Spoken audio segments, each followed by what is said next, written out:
वज़ीर-ए-आज़म दिन पाकिस्तान की तारीख के इंतहाई अहम तरीन दिनों में से एक थे। जिस तरह से इमरान खान को गिरफ्तार किया गया, उसके बाद जिस तरह से जो कुछ पाकिस्तान की सड़कों पर होता रहा, उसके बाद इमरान खान को सुप्रीम कोर्ट और उसके बाद हाई कोर्ट से रिलीफ मिला। इस सब के अंदर इमरान खान साहब जमान पार्क वापस तो पहुंच चुके हैं। तारीखी इस्तकबाल उनका जमान पार्क में हुआ और इमरान खान की जमानतों पर इस वक्त पीडीएम और हुकूमत जो है वो सीख पा नजर आ रही है। यहां पर बहुत से सवालात हैं। 72 घंटों की अफरा तफरी का हिसाब कौन देगा?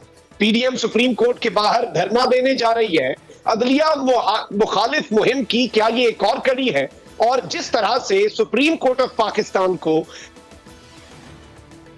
कोशिशें हो रही हैं, क्या हुकूमत खुद बंद गली में खुद को ही धकेल रही है? यह भी बड़ा अहम सवाल है, इस पर भी बात करेंगे।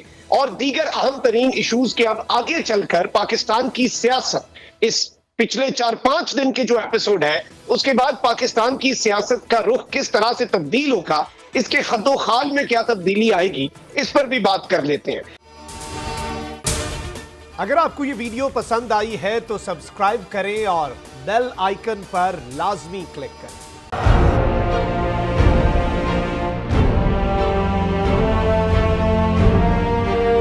अदालती अहकामात के बावजूद कराची में शोएब शेख के घर को गैर कानूनी तौर पर मिसमार कर दिया गया है। बोल के खिलाफ इंतकामी कार्रवाइयों में तेजी। कराची में को चेयरमैन शोएब शेख का घर गिरा दिया गया। बोल के खिलाफ इंतकामी कार्रवाइयों का सिलसिला जारी है।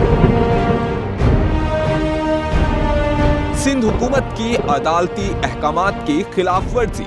सिंध हाई कोर्ट का स्टे ऑर्डर नजरअंदाज। सेक्रेटरी बल्दियात Najam Shah, director land Sawal Islam, director anti encroachment Imran Ahmed को नोटिस जारी। Administrator KMC director Saifur Rahman, DIG south Irfan Baloch, SSP Keamari Fida Hussain को भी फरीक बनाया गया। इससे पहले जो जुल्म के पहाड़ तोड़े गए, शोएब अहमद शेख की जबानी सुनी। 60 दिन का वक्त होता है, 102 दिन के बाद मैं जीत गया, केस भरी हो गया, 102 दिन के बाद अपील फाइल की, एक्सेप्ट कर ली। नहीं करते ना एक्सेप्ट, खत्म हो जाता ना जुल्म यार। भरी अदालत में मुझे बरी कर दिया, फिर पता नहीं क्या हुआ, 2.5 घंटे बाद का नोट बिफोर, मैं नहीं सुनता ये केस। खड़े रहते अपने फैसले पे, मिट जाता जुल्म।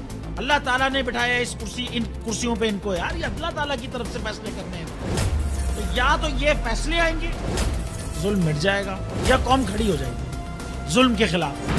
हर मुश्किल के बावजूद बोल हकीकी सहाफत करता रहेगा।